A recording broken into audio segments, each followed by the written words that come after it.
এটা দেখছি আচ্ছা এটা বলো করেন কফি খাবো কফি আমার বাইক না মোবাইল চালাইছি মোবাইলের মালিক এখন মামা পাগলা আছো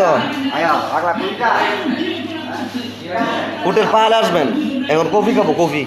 সেরকম মামু চিনে পারা দিও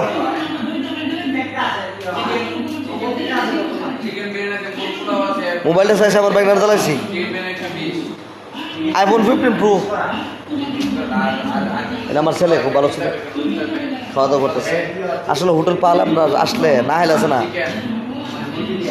মানে হেরা জানে যে আমার হাওয়ার সম্বন্ধে হাই তুই বইছে মতো টেয়ার বসতে গেলে আগে হয়েছে হাওয়ান টেয়া হয়েছে পরে আপনার তো কিপটা হোটেল পালাইবেন তরতাজা খাইবেন একদম স্বাস্থ্য জ্ঞান দেখবেন আসসালামু আলাইকুম বিটতে আমিও করবো ওপেন পুরা দোকানে আমার আসসালামু আলাইকুম লাইক শেয়ার দেবেন